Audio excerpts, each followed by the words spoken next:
It was like a $250,000 ransom. They're organized like any other crime syndicate. I was very surprised. I said, who would want to attack us? The nightmare on Copper Avenue occurred shortly before New Year's in downtown Albuquerque. A gang of thieves orchestrated a clandestine break-in that was brazen, malicious, and costly. They didn't break windows or kick down doors to gain entry, and they weren't after jewels or valuable art. In fact, the crooks who raided this office weren't even here. You see, the Copper Avenue break-in was a cyber attack. International outlaws hacked into a government computer system, hijacked its data, and held it for ransom. It's being called a digital pandemic. This year, the damage done by cyber outlaws may reach $20 billion. In May, gas prices soared after the computer system of a major U.S. energy supplier was hacked.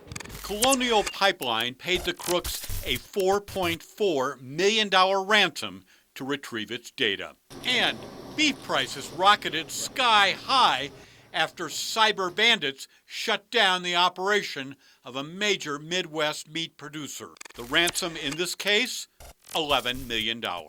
These cases you know about, but there's another cyber attack you haven't heard before. The Mid-Region Council of Governments, or Mr. COG, is a government agency that operates the Rail Runner and manages federal funds for central New Mexico communities.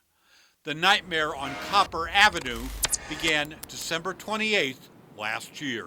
My IT employees said that there was something that was going against our computer systems, and that they were having a hard time actually getting into the system and utilizing it. Dewey Cave is Mr. Cog's executive director. Somebody had gone on the system and was basically taking charge of the system. Mr. Cog was under attack. Anonymous cyber criminals remotely took control of the agency's computer system. I was very surprised. I said, who would want to attack us? What do we have that people would want? The answer is data.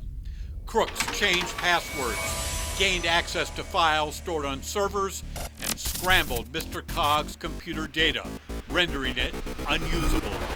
Because the Rail Runner is operated on a separate system, the train was not impacted. However, for the most part, Mr. Cog was shut down. But they send you a message saying that they are in control of the system and that they are demanding, at that time, money to give it back to you. In this case, it was like a $250,000 ransom. They wanted Bitcoin, and I have never dealt in Bitcoin, so I wouldn't know where to get that.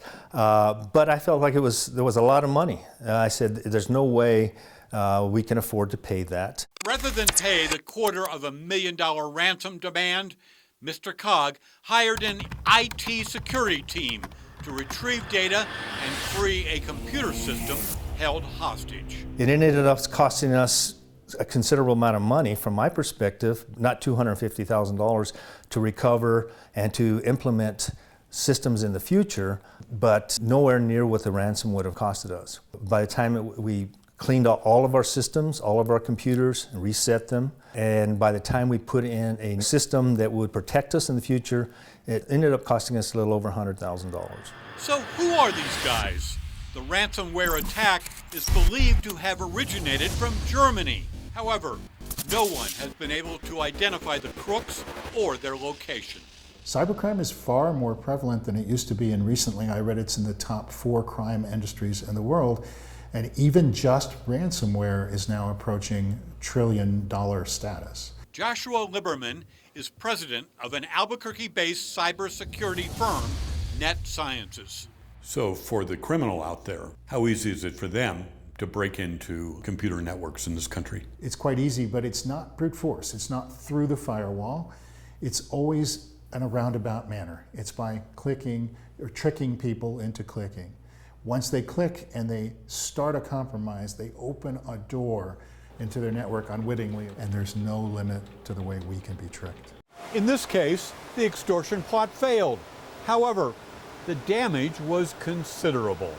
cyber detectives were unable to retrieve Mr. Cog's hostage-held data. So taxpayers footed the bill to reconstruct files, clean servers, and install security software to prevent future attacks. Now, Mr. Cog got off relatively easy. Some victims are not so lucky.